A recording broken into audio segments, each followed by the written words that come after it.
Assalamualaikum warahmatullahi wabarakatuh. Selamat datang di Unsia Talk.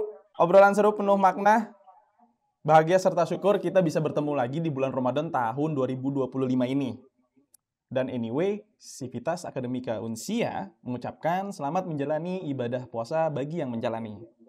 Ngomongin soal puasa, inti dan inti, core of the core, puasa ini nilainya itu dari tentang menahan hawa nafsu, menahan rasa lapar, menahan rasa haus, menahan rasa emosi, menahan rasa yang tak sampai. Ya intinya masing-masing dari kita punya tantangan dan cara untuk menjalani ibadah puasa itu dengan cara apapun yang baik-baik. Nah, kali ini kita akan ngobrol dengan mahasiswa Unsia yang ada di Taiwan. Kita mau tahu nih gimana struggle mereka menjalani ibadah puasa di negara Taiwan. Nah, di sini saya sudah menghadirkan mahasiswa-mahasiswa Unsia yang ada di Taiwan. Halo teman-teman. Halo. Boleh dong diperkenalkan diri dulu satu-satu, dari jurusan apa, semester berapa? Halo. Dari siapa dulu? Dari saya dulu. Karena Kak Ari depannya huruf A, dari Kak Ari. Oh, siap. Ya, perkenalkan nama saya Ari Setiawan dari Prodi Komunikasi. Sekarang sudah semester 3. Saya berdomisili di Cilung, Taiwan, di daerah Taipei. Di sini saya sudah bekerja selama sekitar kurang lebih 4 tahun. Di Indonesianya saya berasal dari Lampung, tepatnya di Kabupaten Mesuji. Terima kasih. Oke, selanjutnya ada Kak Rita. Halo, Assalamualaikum warahmatullahi wabarakatuh. Perkenalkan, nama saya Rita Susanti. Saya sekarang semester 4 di Universitas Cyber Asia, jurusan Ilmu Komunikasi. Saya di Taiwan berdomisili di Taipei, dan di Taiwan sudah kurang lebih 11 tahun. Saya di Indonesianya aslinya dari Blitar, Jawa Timur. Terima kasih. Halo, Assalamualaikum warahmatullahi wabarakatuh. Saya Adi Wahono. Kebetulan sekarang di semester 5 ya. Saya berasal dari Indonesia, dari Indramayu, dan di Taiwannya di Taipei City, di kota Taipei-nya. Oh, banyak juga yang di Taipei ya? Oke, Assalamualaikum warahmatullahi wabarakatuh. Salam sejahtera, selamat siang. Perkenalkan, nama saya Dahlia Sinaga. Asal saya dari Sumatera Utara, Medan. Untuk saat ini saya berdomisili di Taipei, tepatnya di daerah Pate. Untuk di Indonesia sendiri, domisili saya itu berasal dari tinggalnya di daerah tepatnya itu Cirebon, Jawa Barat. Saat ini saya berada di semester 3 Prodi Komunikasi. Yang dari saya, terima kasih. Boleh dong di-spill dari Kanaga mungkin? Kerjanya di bidang apa kalau di sana? Oke, baik. Saat ini saya stay di Taiwan sudah ada menjalani hampir 6 tahun ya. Saat ini saya menjaga atau merawat lansia. Sehari-harinya itu mengurus pasien yang bisa dikatakan itu kayak demensia, seperti itu, Kak. Oke, 9 tahun? Hampir berapa 6 tadi tahun, sih, Kak. Bang? Jalan 6 tahun. 6 6? tahun. Oh iya, Ya. iya. Oke, selanjutnya ada Kak Adi. Boleh di-spill? Baik, saya di sini bekerja di manufaktur, di pabrik. Hampir kurang lebih udah 12 ke atas. Jadi bentar lagi kalau lulus dari Unsia mau pulang, insya Allah. Lulus, Kak Adi. Semangat. Dari bidang apa itunya? Kerjanya? Manufaktur di pabrik. Oh, di pabrik ya? Factory. Iya. Kemudian ada Karita. Ya, Kak. Ya, dari apa? Kerjanya di bidang apa? Hampir sama seperti Kak Naga bidangnya, di bidang perawat, lansia juga, demensia juga. Sudah kurang lebih 11 tahun, jadi sama dengan Kak Adi. Kalau lulus, nanti Unsia langsung balik ke Indonesia gitu.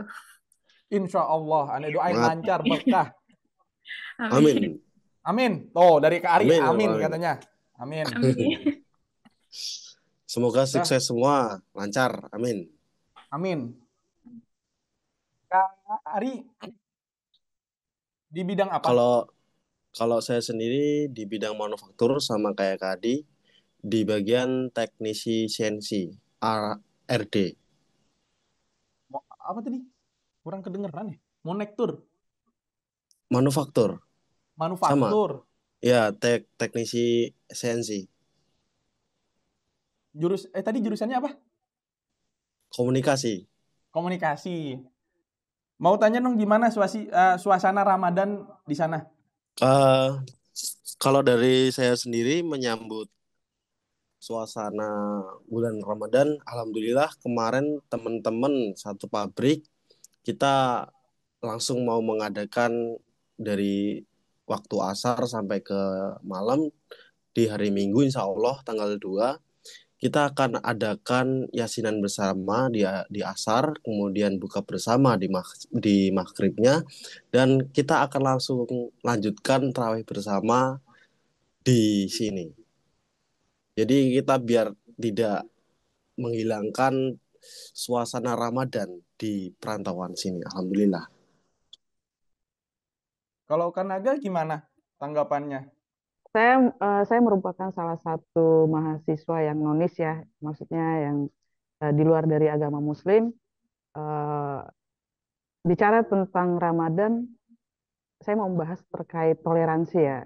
Dimana kalau di saat teman-teman kayak berpuasa gitu, kita kita itu tetap mengadakan kegiatan gitu. Nah, di saat melakukan kegiatan, teman-teman tetap menjalankan yang namanya puasa itu tidak ada makan dan minum, dan di situ bentuk salah satu toleransi saya untuk menghargai, untuk tidak mengeluarkan atau menimbulkan godaan gitu ya, seperti ngeluarin minum makanan gitu. Jadi lebih menghargai sih Kak gitu. Karena dari teman-temannya sendiri juga saya lihat ada segi menghargai ke saya juga, padahal kan saya cuma anak apa eh, noni sendiri, jadi saya tidak dianaktirikan gitu, jadi ada feedback positifnya gitu Kak. Tetap apa bareng-bareng lah ya, Iya, sama tetap rasa ada sama jalan dirasa gitu. silaturahmi. Iya, betul. Kemudian Tapi saya mau bukan nanya nih. tapi bukan rasa yang pernah ada ya Kak ya. Aduh. Waduh. Nah, lanjut nih, saya mau nanya. Kan teman-teman ini Ikmat ya, yang kemarin baru diresmikan itu sama Unsy Ya, ya. alhamdulillah. Nah, adakah program Ikmat di bulan Ramadan?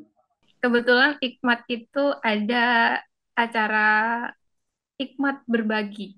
Jadi kita bagi-bagi takjil di Taipei Main Station. Tempatnya teman-teman PMI biasanya kalau liburan tuh ngumpul, kita ngadain Ikmat berbagi, bagi-bagi takjil di sana gitu. Oh iya iya. Itu salah satu program Ikmat di bulan Ramadan tahun ini, gitu Kak. Kami dari Ikatan Mahasiswa Taiwan Universitas Cyber Asia hari ini akan mengadakan kegiatan Ikmat berbagi takjil.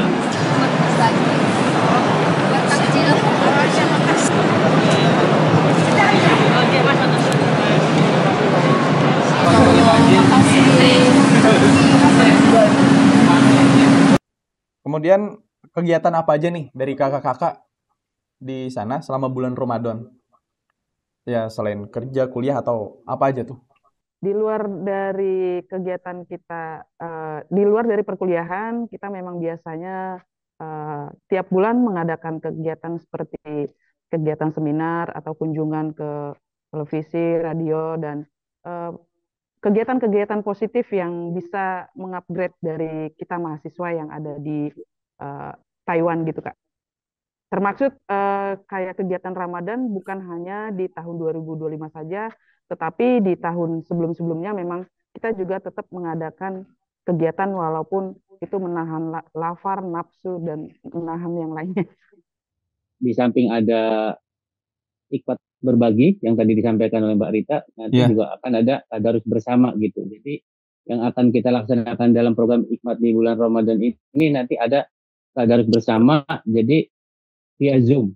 Bagaimana kita mahasiswa Unsi ya di bulan Ramadan ini kan udah mulai libur kuliah kan bentar lagi. Jadi Iya, pas iya, iya. banget ini UAS sudah selesai dan kita bisa sama-sama tadarus bersama gitu. Masya Sambil Allah. refreshing 30 hari selesai 30 juz. Masya Allah. Berkah itu bermanfaat ya. Semoga lancar untuk Amin, amin, amin, program-programnya.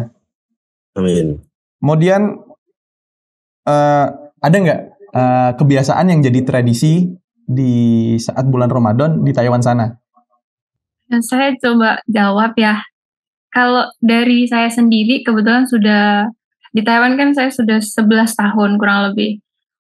Kalau ditanya kebiasaan setiap bulan Ramadan itu sebenarnya nggak ada yang spesial, Kak. Karena kita di sini minoritas dan mayoritas memang tidak berpuasa, menjalankan kegiatan juga seperti biasa. Jadi kita juga puasa nggak puasa tuh sebenarnya kegiatannya sama sih. Jadi kayak nggak ada sebenarnya kalau vibes-nya tuh memang tidak seperti bulan puasa di Indonesia. Jadi ya tidak ada kebiasaan khusus sih, setiap hari juga sama Kalau- seperti hari biasanya gitu. Ngabuburit gitu? Nggak ada? Nggak ada, jadi kita setiap hari juga masih sama seperti bulan-bulan sebelumnya, tetap pagi bangun kerja, tetap kalau ada mungkin aktivitas jagain lansia kan ada ngasih makan, ngasih apa, tetap seperti biasanya, jadi nggak ada yang Vibes-nya nggak ada yang beda gitu ya? Nggak ada anak kecil yang main petasan gitu?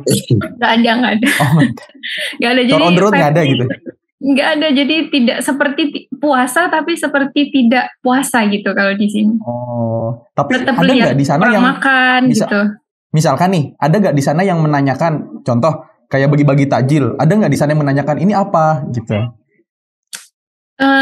Orang sini mungkin tanya itu apa, atau enggak kalau kita misalnya dikasih minum atau dikasih makan kita nggak mau gitu, biasanya mereka nanya, kamu kenapa nggak makan nggak minum, nanti kamu mati gitu. Orang sini selalu takut gitu, kamu kalau nggak makan nanti kamu mati loh gitu.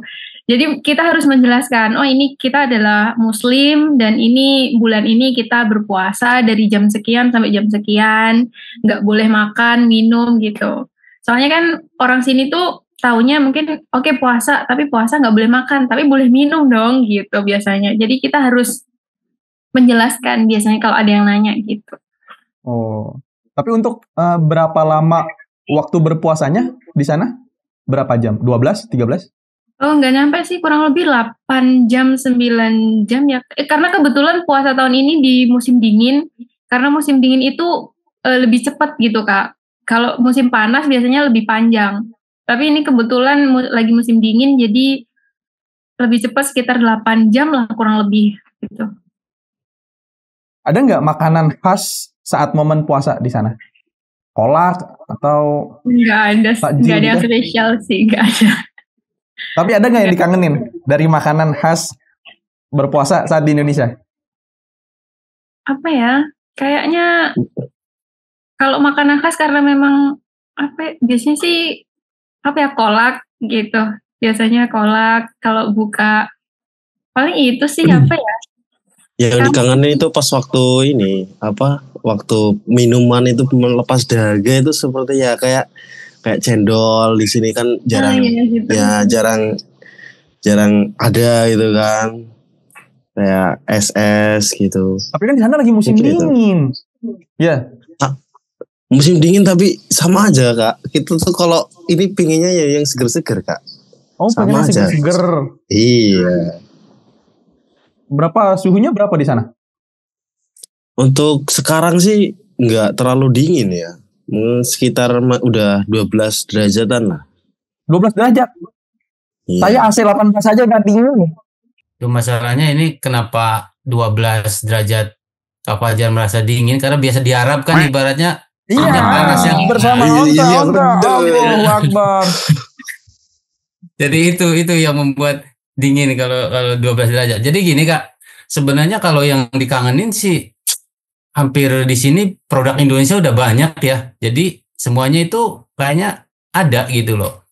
Ya mungkin kangennya itu ya kumpul dengan keluarga gitu. Maksudnya kangennya di Iya, saat kita buka, di saat kita lagi apa sahur. namanya, nah sahur, sholat tarawih Hmm. bareng kan di situ. Kalau di sini kan kita nggak bisa sholat tarawih otomatis. Jadi ya kita selama berpuasa di Taiwan itu cuma menjalankan ibadah puasanya aja. Kadang sholat tarawih kan kita nggak bisa untuk sholat tarawih karena masjid juga jauh kan gitu. Cuman kalau untuk ngabuburit, mungkin kita bisa ngabuburitnya pas hari Pas libur. Iya. Hmm. Karena hari libur kan kita hari Minggu kan bisa libur. Nah, bisa kumpul-kumpul tuh di Taipei Main Station itu, di stasiun Taipei atau biasa disebut dengan TMS, kita bisa ngumpul di sana. Makanya acara kami nanti Hikmat Berbagi itu fokusnya di sana. Karena banyak kan komunitas orang Indonesia di sana. Tempat kumpulnya juga di sana. Jadi pas banget deh buat Hikmat Berbagi diadain di Taipei Main Station nanti. Nah, ngomongin Taipei Main Station itu, jadi kita ada foto. Nanti di share nih. Foto di Taipei Main Station itu banyak banget orang. Nah, itu kita mau tanya itu apa itu? Itu para PMI yang libur bekerja. Jadi di saat weekend itu mereka libur, jadi kumpulnya itu di sana. Jadi kayak apa? Nah, itu tempat Nah. publik gitu. Itu kumpulnya Oh, teman-teman ruang PMI di publik. sana kalau libur. Di sana bisa gelar tikar sambil makan, tapi dengan syarat harus dibersihkan ya. Bisa buka bersama juga di sana tuh di tengah-tengah gelar tikar kan gitu sambil kadang ada yang potong tumpeng juga kan seperti itu Kak. Kalau di TMS itu. Jadi itu emang apa fasilitas publik yang bisa digunakan oleh para PMI gitu untuk mereka pada libur bareng di sana. Kadang kan mereka kan dari berbagai daerah di Taiwan kan suka janjian tuh, ayo kita ketemu di TMS kan gitu untuk buka bersama di sana. Nah, mereka pada bawa tuh pada masakan mereka masing-masing kan, ada bawa cendol, ada bawa gado-gado, ada yang bawa Rendang, bakwan kan gitu. Nah, nanti di sana mereka kumpul onde-onde. buka bareng seperti itu. Makanya kita Hikmat Berbagi di sana itu pas banget momentumnya dengan para PMI yang kumpul di sana. Nah, itu mereka itu Oh, pada ini nih. kumpul-kumpul kan Iya. ada bawa makanan kan gitu di sana itu. Iya. Jadi mereka di sanalah tempat bertemunya para PMI yang ada di Taiwan.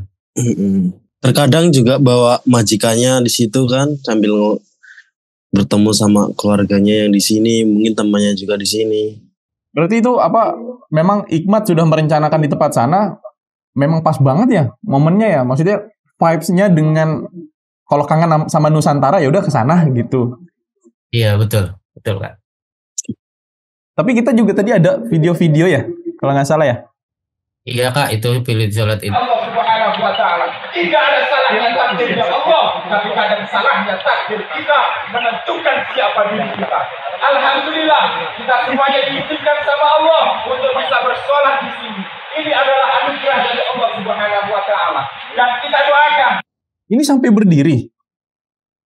Jadi gitu, Kak. Jadi kalau di Taiwan itu kan sholat Id itu bisa sampai 5 gelombang gitu. Karena yang sholat itu kan banyak, terus para PMI itu datangnya juga kadang nggak pas waktu sholat gitu kan. Jadi yang datangnya telat, jadi dia ikut gelombang kedua gitu. Yang telat lagi gelombang ketiga seperti itu. Sampai gelombang kelima di sini. Jadi ketika kita mengadakan ikut dalam sholat Idul Fitri, jadi kita itu harus sesuai dengan jadwalnya. Jadi gelombang pertama jam sekian, gelombang kedua jam sekian sampai gelombang kelima seperti itu. Makanya itu mereka yang antri tadi yang antri berjejer itu nungguin khotbah selesai, kemudian sholat gelombang kedua. Khotbah selesai, kemudian sholat gelombang ketiga seperti itu Kak. Kalau di Taiwan. Dan Karena khotibnya juga PMI-nya itu pakai bahasa banyak Indonesia yang ya? datang. Iya, bahasa Indonesia. Kan ada PCNU, ada Muhammadiyah juga di sini. Ada itu apa? Ada kantor dagang Indonesia. Jadi sebagai kedutaan yang di Taiwan karena kita nggak ada itu, jadi adanya kantor dagang Indonesia di sini. Sebagai perwakilan negara. Seperti itu. Kalau kebiasaan yang menjadi tradisi saat Idul Fitri di Taiwan ada? Kalau di kita kan sini masak bikin ketupat jadi tradisi itu, opor, kemudian takbiran, pawai obor kayak gitu-gitu. Di sana gimana? Ya kalau di sini biasanya para PMI itu pada bawa sendiri-sendiri, makanya mereka kan janjian pas lebaran kan. Biasanya mereka itu kalau Idul Fitri minggu depannya bisa seandainya Idul Fitrinya hari Senin atau Selasa kan biasanya kan gitu. Jadi mereka kan nggak dapat libur. Nah, minggu minggu depannya itu mereka baru libur. Nah, itu janjian. Kamu teleponan kan, kamu bikin ketupat ya, kamu bikin sayurnya ya, dan sebagainya seperti itu. Jadi mereka nanti ketemu silaturahminya di sana sambil telepon keluarganya sambil video call di rumah seperti itu, Kak. Nah, biasanya yang paling berasa itu kalau buka puasa itu masih rame-ramai, ya kan? Yang paling berasa sepinya tuh biasanya sahur. Ini sahur bersama atau sendiri-sendiri?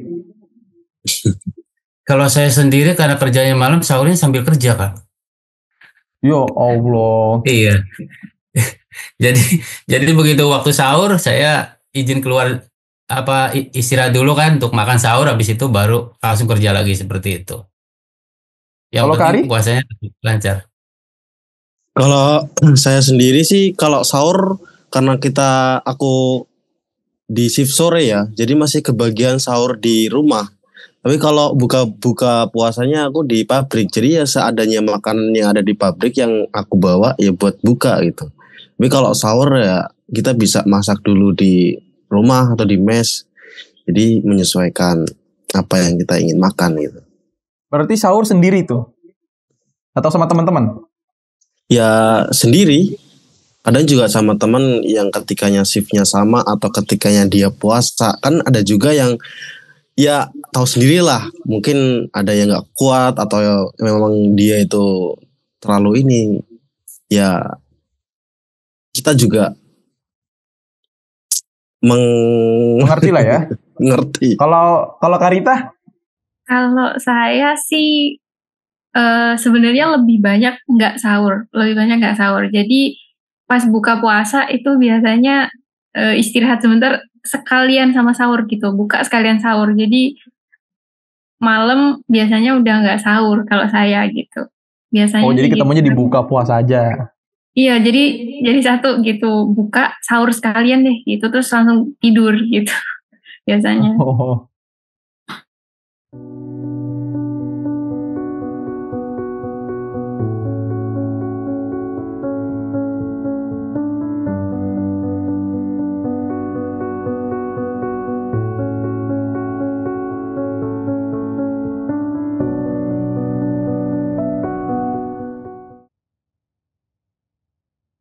Nah, gimana nih teman-teman mengatur kerja, kuliah, puasa? Mengatur waktu dan tentu untuk mengatur tenaga juga, nggak mungkin juga diforsir kan? Kalau saya sendiri, Kak, karena kerjanya malam kan, jadi malam tuh saya kerja jam 11 malam, pulang pagi jam 7. Nah, sebelum tidur itu biasanya kan saya lihat Edling dulu tuh. Jadi lihat Edling, lihat mata kuliah, habis lihat video, terus download, habis itu berapa mata kuliah nih yang udah upload nih dosen nih. Nah, habis itu baru saya istirahat seperti itu. Jadi kalau yang penting puasa tidak terganggu dan kuliah tetap lancar seperti itu. Oh, diatur lah ya waktunya gitu ya. Iya, diatur pokoknya manajemen waktunya itu benar-benar dijaga baik-baik lah. Jangan sampai kita karena kuliah kerja juga berantakan kan gitu kan. Karena kerja kuliah juga berantakan, jadi kita harus bisa ngatur lah. Jadi mana ibadah, mana kerja, mana kuliah kan seperti itu. Karena Kalau Kak tujuannya Ari? kan sebenarnya mau belajar, Ya? mau kerja, tujuannya kan tetap satu, ibadah jadinya. Iya, benar. Semata-mata karena Allah Ta'ala jadi ibadah. Iya, iya. Betul. Jadi tausiah saya ini. Iya. Kalau dari saya, karena saya shift sore ya, saya karena berangkatnya jam 12 siang, pulang jam 1 malam. Jadi ketika udah pulang, mungkin udah beres-beres, kemudian sekalian sahur. Setelah sahur mungkin buka Edling sebentar, habis itu kita lanjut tidur lagi sampai kita bangun di jam 12 siangnya untuk kerja. Dan setelah sahur, buka mata kuliah, pelajaran. Setelah itu nunggu waktu subuh sekalian jam 4 ya.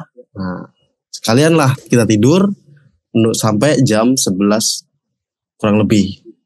Gitu, Kak. Kalau Karita? Kalau saya karena memang tidak ada sip-sipan ya, kerjanya 24 jam dalam sehari. Mungkin Kak Naga juga tahu. Jadi manajemen waktunya tuh harus lebih bisa ngatur gitu. Karena kan kita kerjanya 24 jam. Gitu. Jadi ya kalau pinter-pinter nyari waktu aja, jam makan misalnya sambil makan sambil buka Adlink gitu. Atau enggak sambil masak sambil ngedengerin Vicon atau ngedengerin video dari dosen gitu, paling gitu-gitu sih. Jadi lebih apa ya, lebih harus bisa bagi waktu daripada teman-teman yang kerjanya ada sip-sipan gitu.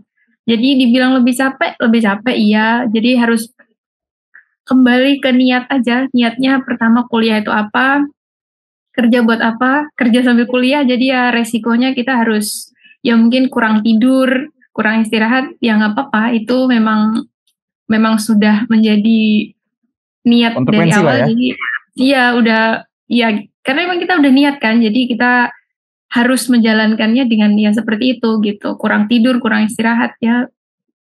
Kayak gitu sih kalau kita ya Tapi yang kerjanya 24 jam. kalau untuk menjalankan sudah beberapa tahun, mungkin kita sudah tahu celahnya gitu ya.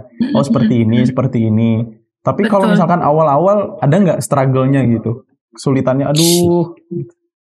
Awal-awal karena saya kebetulan awal-awal masuk di Unsia itu kan saya juga sudah berapa tahun di sini, jadi kayak udah tahu oh jamnya saya istirahat ini bisa nih gitu. Oh ini jamnya misalnya pasien lagi istirahat, oke saya ngerjain tugas, saya belajar gitu. Atau enggak ini jamnya saya lagi ngapain misalnya. Jadi kita udah tahu space-space-nya sih sebenarnya gitu. Kalau saya sih gitu ya, nggak tahu kalau mungkin Kak Naga gimana. Kalau itu Kak gini, mungkin karena Unsia itu emang mata kuliahnya fleksibel ya. Jadi kita nggak itu dengan waktu kan gitu. Jadi kapan kita sempat kita bisa membuka Adlink kan gitu. Jadi nggak kayak itu dengan deadline kan gitu. Oh, seharusnya 1 jam kalian harus lihat gitu kan. Kalau Unsia kan nggak. Jadi itu lebih enaknya di sana. Jadi kita itu nggak ganggu kerjaan kita. Tapi mohon maaf kalau seandainya Vicon kita kadang nggak bisa buka Oh, kamera kan karena kita lagi kerja atau kadang mungkin Barita juga lagi masak seperti itu. Jadi Betul, yang betul. kendalanya di Vicon itu setiap kita ada Vicon kita lagi kerja seperti itu. Mungkin Tapi minusnya karena memang Unsia sangat dibilang fleksibel buat pekerja sih, emang bener banget sih kita yang di Taiwan, apalagi untuk kayak saya Kak Naga yang kerjanya 24 jam itu sangat-sangat membantu gitu. Jadi nggak, sejauh ini kita tidak ada masalah ya, sejauh ini alhamdulillah gitu. Karena memang kita berusaha sebaik mungkin untuk manage waktu belajar dan bekerja dan istirahat tentu saja gitu. kalau untuk Kak Naga, ada nggak hal yang disenangi, kayak seneng nih, udah momen puasa teman-teman jadi makin kumpul, kemudian jadi ada masak-masak nih gitu.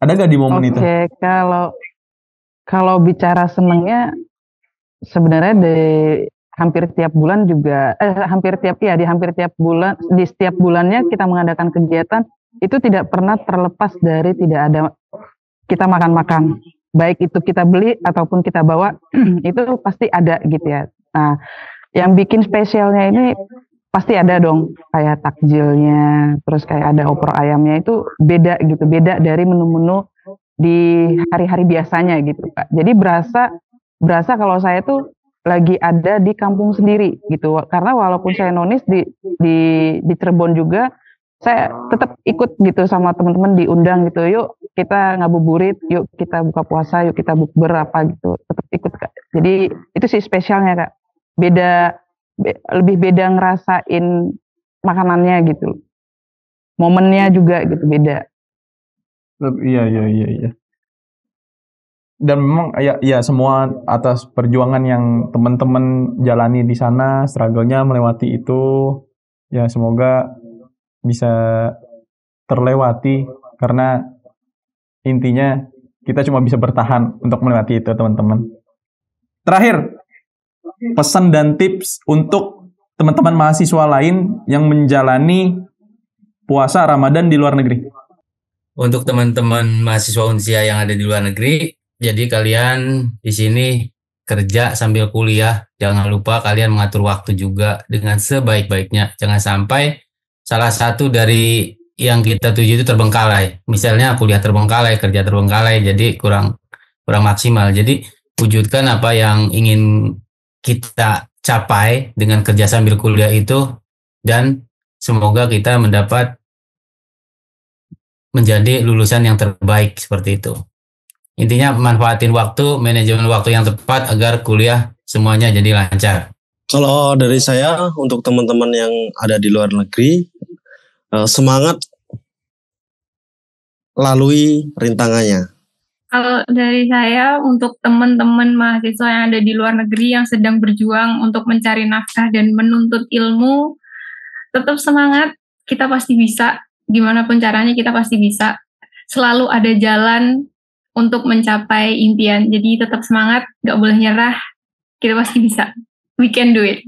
Teman-teman seperjuangan yang sama-sama lagi berjuang, nikmatin ya.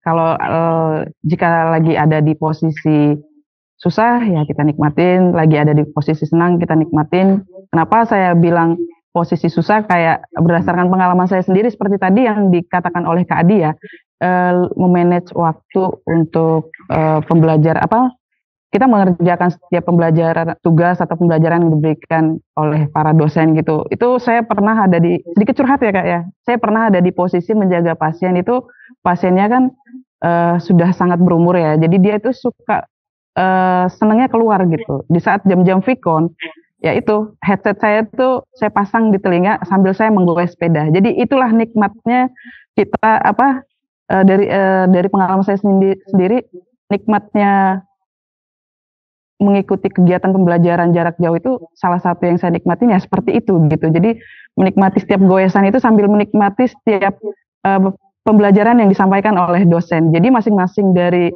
kita itu punya porsinya masing-masing untuk menikmati setiap pembelajaran maupun ilmu yang kita pelajari di setiap negara masing-masing. Semangat untuk kita semua. Itu saja. Oh ya teman-teman, kenapa saya menggunakan nuansa Islami seperti ini? Karena dalam beberapa minggu ke depan, Unsia edisi Ramadan. Biar nggak ketinggalan apa yang bakal kita obrolin selanjutnya, silakan tinggal tombol subscribe agar mendapatkan notifikasi pada konten selanjutnya. Sudah? Segitu dulu untuk teman-teman. Terima kasih atas waktunya, atas dedikasinya. Mohon maaf apabila ada salah kata ataupun sikap dari saya. Dan untuk teman-teman di luar sana yang ingin bergabung menjadi bagian dari Universitas Cyberasia, jangan lupa untuk menggunakan kode referral Unsia TV untuk mendapatkan potongan Rp300.000. Oke, segitu dulu teman-teman. Semoga lancar menjalankan ibadah puasanya. Saya Fajar, pamit sampai bertemu pada obrolan selanjutnya. Unsia Talk, obrolan penuh makna.